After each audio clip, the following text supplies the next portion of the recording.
Major changes are being considered in Orland. Changes city leaders say could reshape that city's economic direction. Action News Now reporter Emilio Del Carpio is live in downtown Orland. And Emilio, I know you spoke with city leaders today about what's on the table.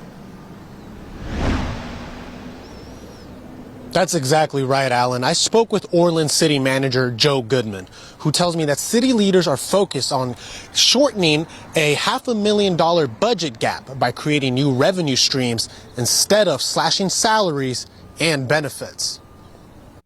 The city's new approach will be discussed at Tuesday's council meeting after an earlier proposal sparked some controversy.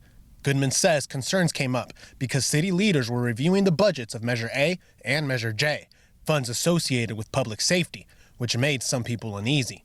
Now, they're looking at other ways to close the budget gap. What are some of the pitches in this new plan that will generate the revenue? An absorption study, which it would be bringing in an economist that would evaluate our city, the services we currently have. We've spent the money to do a hotel market study, which has shown that we're able to support a 90-bed hotel, but yet we haven't gained much interest in that yet. Goodman says Orland is open for business. Small and often overlooked, the city sits right off the I-5 and handles all planning in-house, so projects can move fast.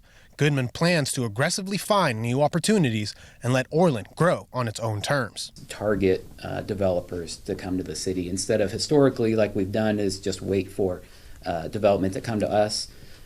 This is more targeted to go out and market Orland as a place to do business.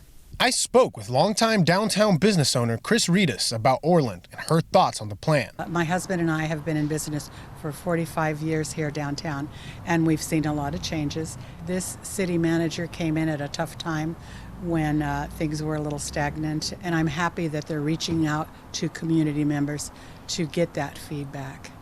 The last thing I would want to see is more of our local businesses having to close because of financial hardship. Tuesday night, Goodman will turn to the city council for guidance on closing the budget gap and deciding how the city should pursue economic growth and new opportunities.